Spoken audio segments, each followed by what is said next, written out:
The hallway hums like a power line at midnight. Phones pulse on the table.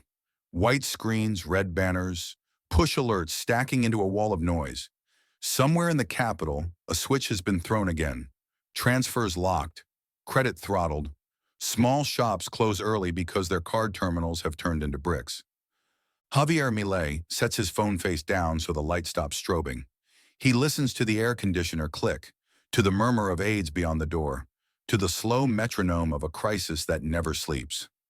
The choke point isn't where they think it is, he says, almost to himself. We moved the choke point. Aid badges flash at the checkpoint and the war room fills. Maps of the payments grid, lines like subway routes, glow on screens. A ledger of block transfers and overdraft fees scrolls like a stock crawl. The numbers don't scream, they grind. We have options, someone begins carefully. We can negotiate a wider corridor for bank settlement at the central node. We can loosen some caps, pilot a savings instrument. That is playing their game with their dice, Javier says. They built the table to keep the house winning. It would buy time. Time for whom? He looks around, not unkind, not patient either. For a grandmother counting bills while the price of milk changes by the hour? For a shopkeeper who takes a QR at noon and gets credited tomorrow at a different value? Time is the tax. Silence lengthens. The screen shows a thick red node labeled with a bureaucratic acronym. Everything flows through it. Everything can be stopped there. They are not the only road, he says. We build a parallel road, not a copy, a bypass. We change where the choke point lives. He taps the table. The words are not shouted. They ring anyway. Operación Libertad. The name lands like a stamp on wet paper, something real enough to smudge your fingers. He asks for a whiteboard. We don't fight with slogans, he says. We fight with rails. Lines curl under the marker. He draws the merchant at the edge, then the consumer's phone, then a QR square like a stubborn little door. He sketches arrows that go around the fat red node in the middle and arrive at a dollar ledger that isn't stuck inside the old vault. Interoperable QR, he says. Open APIs. Dollars for settlement, not for spectacle. A hand goes up. We will be accused of creating a shadow system. We will respond. It is a sunlit system. Each message signed. Each transaction auditable. The wall between the people and their money is made of forms and cues. We will walk around it. He turns to a screen at the far end. A mock-up appears. Blue and white, simple as a street sign. The name reads clean. Libertad Wallet. He holds the room for a beat. Then he explains it not to economists, but to a teenager. You open the app with your face or thumb, he says. You scan a code the same way you add your friend on social. The payment clears in a breath. If you need to save, it holds value in dollars. Transparent, capped in exposure, legally framed to the last comma. If you need to move money across town or across borders, it goes along the new rail. The bank clerks can rest. The bureaucracy can rest. The line at the teller can rest. The wallet works while they are sleeping. He smiles without softness. And it is interoperable. If a bakery uses one QR and a kiosk uses another, you still pay with one tap. They made walled gardens. We are planting gates. They argue logistics, compliance, safeguards, fraud fences. The project plan thickens with milestones, API spec, AML/CTF modules, onboarding toolkits, customer support scripts that are written for humans, not lawyers. A skeptic says, what about the old guard? They'll call press conferences. They'll gin up fear. We won't insult them, Javier says. We will make them irrelevant. People from Cordoba to Ushuaia wake to the same ritual. Unlock phone, check prices, check balances, think about lunch. A press secretary leans into the microphone with the practiced patience of someone who stopped believing microphones solve anything. Then precisely at the hour, the screen cuts. Javier stands at a simple lectern. The flag is a quiet geometry behind him. Tomorrow morning, he says, a cashier will not ask you to wait while a terminal reconnects to a system that resents you. You will scan a square, and the payment will stand up and walk. He explains it again, slower, cleaner. He tells them what changes at 8 o'clock and what does not. He says the taxes due on sales will be collected the same way taxes have always been collected, but the path the money travels will not pass through a corridor that has been weaponized by friction.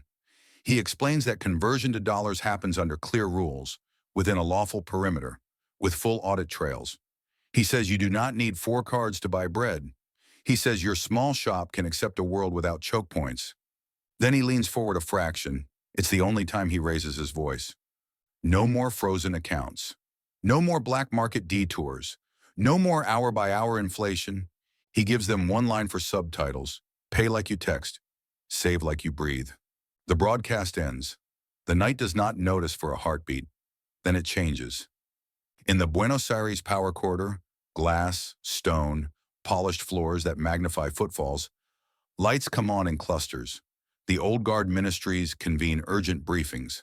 A banker tilts his head at the ceiling as if sound will make sense of change. He says the word contagion like a doctor and the word shadow like a novelist.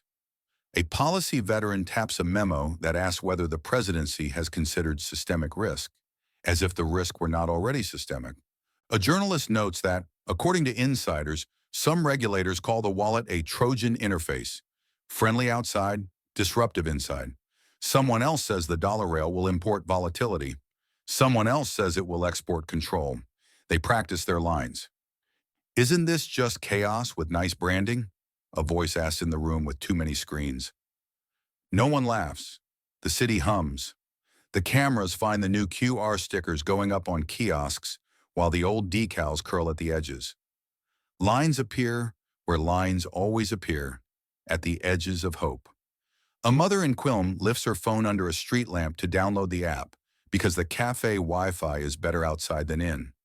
A driver, engine idling, aims the camera at a code in a window and watches the circle complete. Screens bloom in blue and white. Tutorials bounce through group chats. Face ID, passcode, double-check the handle, tap to pay, hold to request. At a press of the refresh button, the dashboard breathes. Remember this number. 1.2 million signups in 72 hours. It's not the end. It's the end of pretending the beginning wasn't possible. A shop on the corner in Cordoba sells empanadas and batteries and bright candy that looks like it was poured straight from a rainbow. The owner has a smile that remembers lean years and a ledger that has never balanced in a straight line. He used to keep 2 little bowls near the till, one for small bills, one for IOUs. He pretended weren't IOUs. The bowls are still there out of habit. Habits take time to leave. A student buys a bottle of water and a notebook. The owner points to the new square on the glass, Libertad Wallet accepted here, and waits. The student scans. The phone thunks with the soft percussion of confirmation. The owner's screen lights, not tomorrow, not Monday, not when someone decides the system has reopened for regular people. Now, the number doesn't shrink between the scan and the settlement. It does not evaporate into fees that sound like paperwork. He breathes out a laugh that is really an apology to the parts of his life that learned to expect disappointment. He thinks of the last time his bank app showed a different truth in his pocket. He thinks of the customer who came back to say the transfer never cleared, and the afternoon that dissolved into calls he could not afford to make. He looks at the empty bowls. He does not pick them up. Dignity feels like a light you forgot was on. The quiet logistics grind on. Banks that want to participate find an API they can read without a priest. Acquirers who want to coexist learn that this is not a guillotine. It is a gate you can walk through if you stop charging rent for breathing. Merchants print their codes next to their hours. A bus route in Rosario posts instructions in 6 words. An influencer films a 2-step tutorial that doesn't look like a tutorial because there is nothing to teach. 1 week later, partnerships materialize the way good weather does, noticed more by absence than presence. A supermarket chain flips on acceptance at all lanes. A utilities portal adds a Pay with Libertad button that doesn't send anyone to purgatory. A payroll provider, cautious as an old cat, runs a pilot with part-time workers who say they do not miss the walk to the teller. The call center brace for complaints that do not arrive. The old guard corridor drafts statements about prudence and orderly transitions. A headline with a question mark dares the reader to pick a side. 1 month later, habit settles in like furniture. Street vendors tuck laminates with their QR into the hinge of their umbrellas so the rain doesn't get in. Parents tell teenagers to top up the family wallet when they buy mobile data. The teenagers roll their eyes and do it anyway. A school fundraiser prints posters with a code because selling candy bars door to door is not a payment strategy. Accountants update their checklists. Reconcile Libertad receipts daily. Tax forms remain boring as they should be. The novelty fades. The reliability does not. 2 months later, the graph doesn't bend. It climbs. 6.4 million monthly active transactors. Not downloads, not tourists, people who pay, send, save, move, live. A bank that scoffed asked for integration docs. A fintech that smiled too confidently realizes it was charging for ramps. Everyone else is now walking for free. A neighbor country's podcast host asked whether the wallet is an Argentine thing or a human thing, and the comments do the outreach for you. 3 months later, a cheesemaker in Chile takes a payment from an old client in Mendoza and does not call it a miracle because miracles are one-time events, and this will happen again on Tuesday. A Bolivian trucking company experiments with a corridor where the QR never cares what side of a line you're on. An influencer in São Paulo posts a side-by-side of before and the after is simply a shorter video. It is not that borders vanish, it is that borders stop being choke points for small lives. 6 months later, cross-border acceptance in 8 neighboring markets. The number sits there with its own gravity. Economists argue about it. People use it. Something else happens too. The news cycle changes tone. The panic quotes shrink to a paragraph with a neutral verb. A bank exec on a panel says interoperable without clearing his throat. A regulator from a neighboring country admits off-camera that they do not mind when domestic operators route through rails that actually work. The G20 summit runs on a clock no one controls. There are plenaries, side events, caravans of black cars sliding past handmade signs. In the corners where real things happen, coffee lines, corridor bends, the gap between a microphone and an elevator, words shift. A finance minister from far away moves his cup aside and leans in. "We mocked your haircut and your metaphors," he says, not unkind. "But here is something hard to mock. A cashier paid without apology, a grocer settling dollars without a scavenger hunt." He taps the phone on the table. "Send the spec, will you?" He says it as if asking for a recipe, not a revolution. Later on a small stage with too much light, a moderator fishes for controversy. "Is this not destabilizing?" they ask. "It is stabilizing the people," Javier says. "Institutions will adjust to that, or they are not institutions. They are barricades." Cameras catch the phrase and run with it. In a media montage, mockery decays into caution, caution into consideration. A columnist writes that the wallet is not a rebellion. It is an immune response. Another argues that allowing dollars into everyday transactions could create dependencies. The debate feels like an adult conversation, not a moral panic. There is a night when the app stalls in a city some hours from the capital. Servers hiccup. A status page glows orange. Someone screen records the loading spinner as if it were a prophecy. The old corridor warms up a press release. By morning, the orange turns green. The incident report is plain language, not theater. A fix rolls. Credits reconcile. The rumor that the wallet lost money dissipates in the sunlight of receipts. Javier is asked for comment. He shrugs. "We were built to fail small, recover fast, and document everything," he says. The old system failed big, recovered slowly, and explained nothing. Legal challenges arrive like rain. A lobby files a suit claiming that the wallet's settlement rail violates processes that feel like they were carved on stone tablets. The court calendar shrugs and picks a date. In the meantime, people pay for breakfast. A city bus hums. A farmer buys parts. A nurse sends money home during a break and doesn't spend the next hour refreshing. He does not bait. He does not sneer. The line he offers is calm.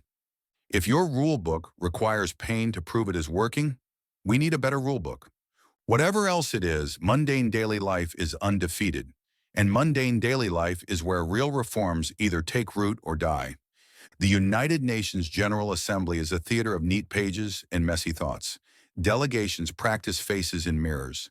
The hall's acoustics reward clarity and punish noise. The speech is short. He does not narrate a miracle. He does not litigate the past. He says a sentence that has fewer syllables than the article written about it. Liberty is a protocol, not a permission. The line lands because it contains a useful insult. The suggestion that for too long, liberty has been treated as something you needed a stamp for. He talks about dignity without tenderness. He says that if a cashier earns pesos, the cashier deserves rails that do not punish them for the calendar between Friday and Monday. He says that if a mother saves in dollars, the metaphysics of monetary theory are less urgent than the physics of groceries. He says that open APIs are not a dogma. They are a discipline. He says that interoperability is not a bumper sticker. It is the adult word for kindness in a complex system. Applause happens.